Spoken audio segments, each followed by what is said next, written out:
Get out. You're a disappointment to this family. Dad's voice boomed through our family home, rattling the photographs on the walls, smiling faces of successful siblings and cousins, their achievements meticulously documented while my own story remained conspicuously absent. I stood in the doorway of my childhood home, a light drizzle falling on an unseasonably cold October evening. Mom sat at the dining table, dabbing her eyes with an embroidered napkin, while my father's face had reached that particular shade of purple reserved for his greatest moments of outrage. The catalyst for this final explosion? I'd just declined for the third time their attempts to get me a proper job at Global Dynamics, the tech corporation where they both worked as middle management. The position they'd arranged, through connections and favors, was a junior analyst role, several steps below my actual qualifications. They only knew. 28 years old, living in that tiny apartment, doing God knows what with your time. Dad continued, his tie askew from the force of his gesticulation. Your sister's a senior VP, your brother's making partner at his firm, and you're just a disappointment? I supplied calmly, adjusting my unremarkable off-the-rack suit. Failure. Please, Dad, don't hold back now. Mom's sob grew louder. We just want what's best for you, David. This phase of yours, whatever you're doing. What I was doing. I almost laughed. While they'd been lamenting my apparent lack of direction, I'd been orchestrating one of the largest silent acquisitions in corporate history. Summit Enterprises, my private investment firm, had spent the last 3 years quietly accumulating shares in Global Dynamics through a labyrinth of shell companies and private holdings. Yesterday we'd crossed the threshold. Summit now owned 51% of Global Dynamics shares. The board meeting scheduled for tomorrow would announce the new ownership structure and the complete reorganization of the company's leadership. But my parents didn't know that. They didn't know that their mysterious new CEO, brought in 6 months ago by the board, was actually my choice. They didn't know that their recent promotions, the ones they'd been so proud of, were part of my strategy to position them exactly where they needed to be for tomorrow's announcement. I've arranged another interview at Global, Dad was saying, his voice dropping into that condescending tone I'd grown to despise. Jim in HR owes me a favor. Just wear a proper suit this time, something that doesn't look like it came from a department store. I glanced down at my cheap suit, a bespoke Tom Ford that cost more than his car, deliberately chosen to look unremarkable. Everything about my appearance had been carefully crafted to maintain my cover. The modest apartment, one of 50 properties I owned in the city, the used Toyota, sitting next to my collection of supercars in a private garage, the basic smartphone, while my real phone managed a billion-dollar empire.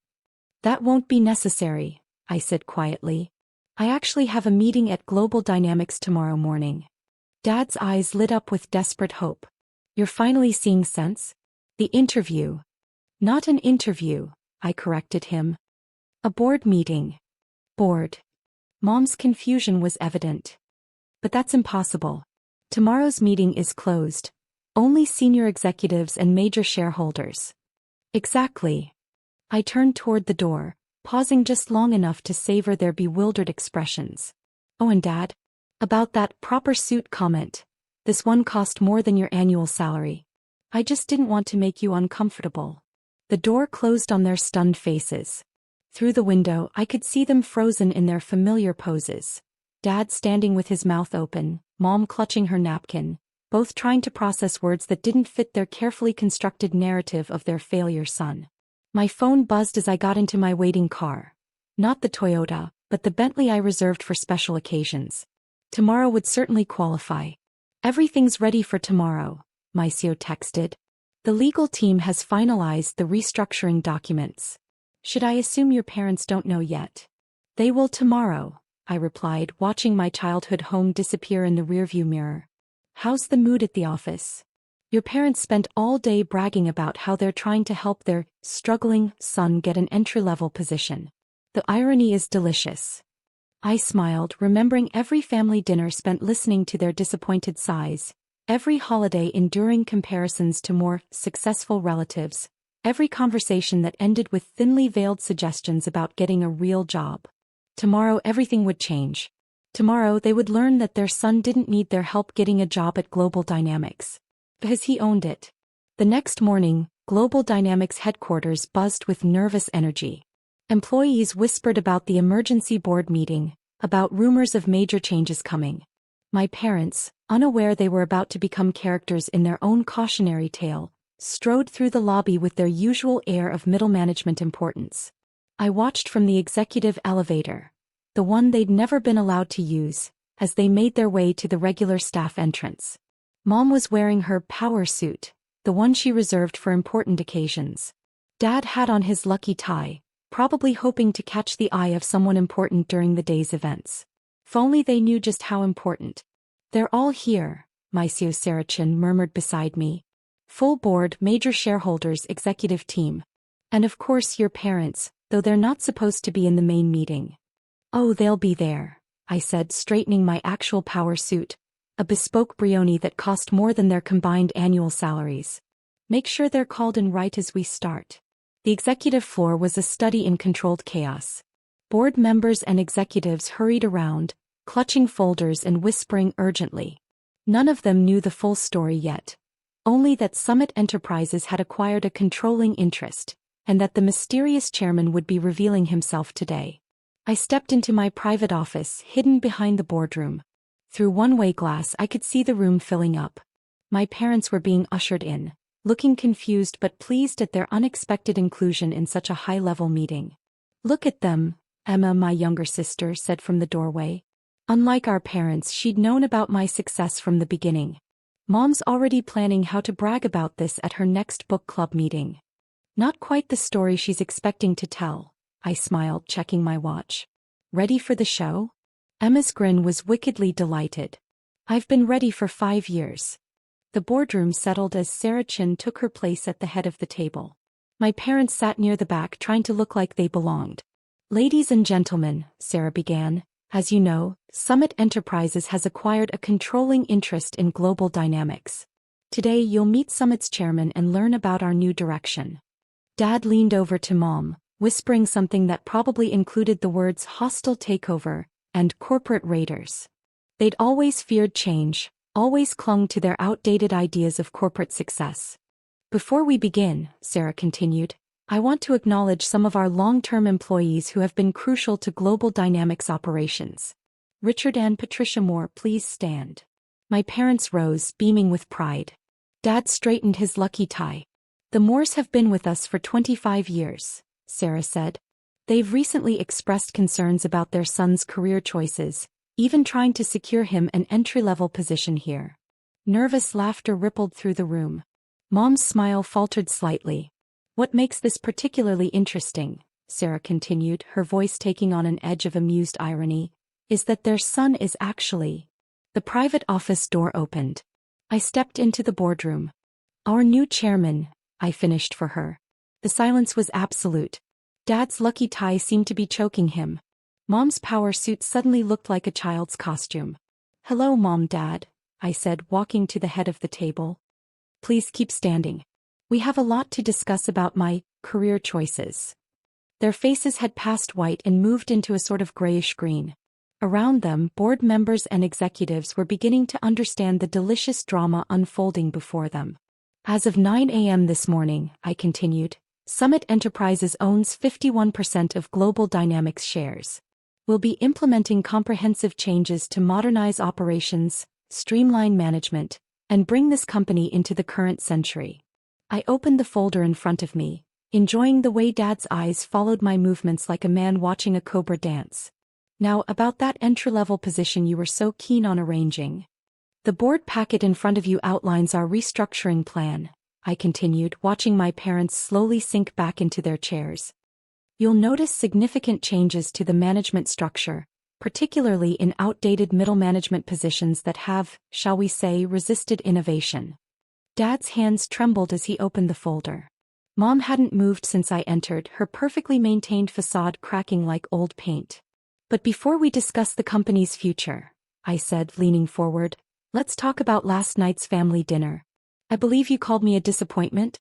Told me to get a real job? The boardroom was silent except for Emma's poorly concealed snort of laughter.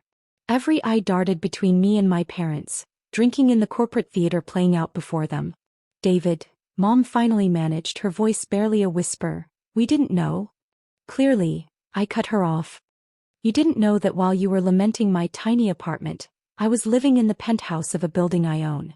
You didn't know that while you mocked my used Toyota, I was building one of the largest private investment firms in the country. You didn't know that every time you compared me to my successful cousins, I was closing deals bigger than their entire companies. Dad found his voice, though it cracked like old glass. Why didn't you tell us? Tell you. I laughed, but there was no humor in it. Like when I tried to explain my first venture capital fund, and you interrupted to brag about cousin James making junior partner. Or when I attempted to discuss my investment strategy, and Mom changed the subject to Sandra's new position at that failing startup. I pulled up the company's financial projections on the wall screen. Speaking of failing, let's discuss Global Dynamics' performance under your generation's leadership. Market share down 30%. Innovation stagnant. Stock price artificially maintained by my quiet acquisition of shares. Now see here, Dad started, a flash of his old authority emerging. You can't just. Can't what, Dad? Succeed beyond your narrow definition of success? Build something bigger than your limited imagination could grasp? Or do you mean I can't fire you? Because actually I can do all of those things. Sarah Chin slid 2 envelopes across the table. Your retirement packages, she explained professionally. Quite generous, considering the company's performance under your supervision. Mom's hands shook as she reached for the envelope. But our positions, our standing in the company, were maintained solely because I wanted you exactly where you are for this moment, I finished. Every promotion you've received in the past year, every lucky break. All orchestrated to keep you comfortable until today. The reality of their situation seemed to finally hit them. Every dismissive comment, every condescending piece of advice, every missed opportunity to simply listen to their son, it all led to this moment. The severance is $5 million each, I added, watching their eyes widen. Consider it hazard pay for enduring decades of outdated management philosophy. Your country club membership will be maintained. Your social status, such as it is, won't suffer. Though I imagine the story of how your disappointment, son, turned out will make for interesting conversation at your next garden party, Mom. Emma stepped forward, placing a final document on the table. And this is the deed to your house, now owned by Summit Enterprises. Don't worry, you can keep living there. Consider it rent-free accommodation from your struggling son. The board members were doing poor jobs of hiding their smirks. Several were already updating their LinkedIn profiles, recognizing which way the corporate winds were blowing. One more thing, I said, standing to signal the end of this particular family drama. About that entry-level position you were so eager to arrange? The salary would have been roughly what I make in interest every hour. But thank you for your concern about my career prospects. I buttoned my jacket, every inch the chairman they never thought I could be. The press conference announcing the changes will be in an hour. You're welcome to stay and watch, or you can take the rest of the day to process your new reality. Either way, your key cards will stop working at 5 p.m. Walking toward the door, I paused for one final twist of the knife. Oh, and about Sunday dinner this week? I'm afraid I'll have to cancel.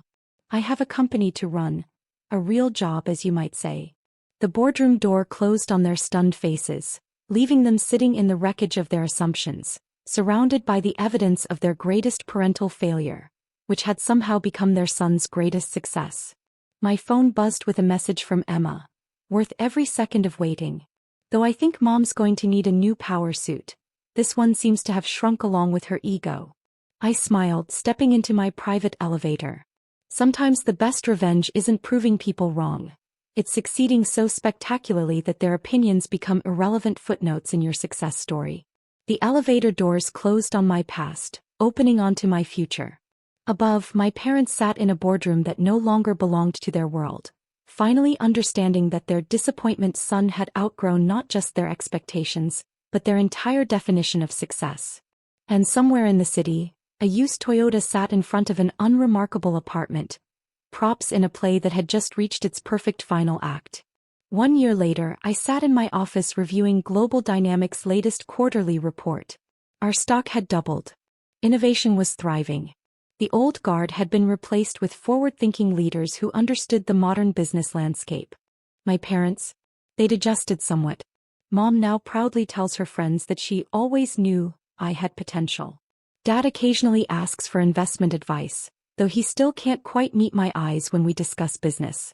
Emma runs our West Coast operations, proving that at least one of us had followed the family business path, just not the way our parents expected. The photograph on my desk isn't the formal family portrait anymore. Instead, it's a news clipping from the day of the takeover, capturing the exact moment my parents realized their disappointment son had become their boss. Sometimes success isn't just about proving people wrong. It's about rewriting the entire story they thought they knew about you.